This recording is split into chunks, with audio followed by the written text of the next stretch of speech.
Well, the future of an historic walking trail in Port Alberni is in jeopardy. The log train trail is built on an old rail bed, and it is very popular among hikers, cyclists, and horseback riders. But as A-News reporter Brent Shearer shows us tonight, some in the community feel that if there isn't action taken now, this trail could be lost forever.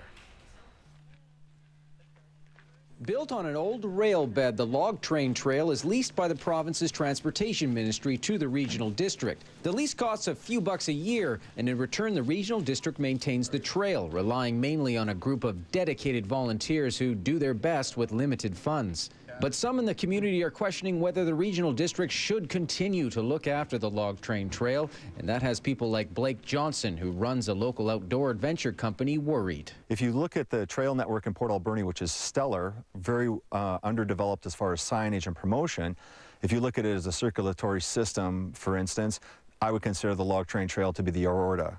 If we get rid of the aorta, the patient's dead. The concern is if the regional district gives up the lease, then the province might sell off the land. The public might no longer be allowed access to their favorite trail, and the Alberni Valley would lose a trail network other communities on Vancouver Island have spent substantial sums of money to establish. The costs are not as high as they say, and the benefits, we say, are tremendous. And this is an asset in our community that it was irreplaceable. The regional district is discussing the fate of the log train trail at a meeting Wednesday. Heavy rains have washed out sections of the trail, and the issue of liability has been raised. Unless some upgrades are performed, the district's insurance may not cover an injury on the trail.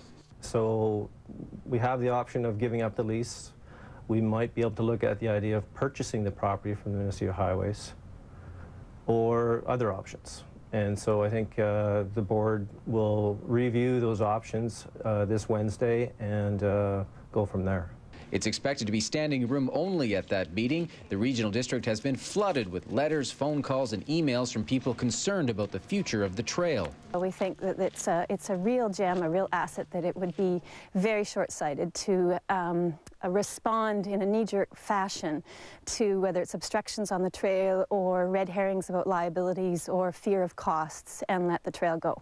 The Log Train Trail Society is encouraging people to contact the regional district with their views on the issue before the final decision is made.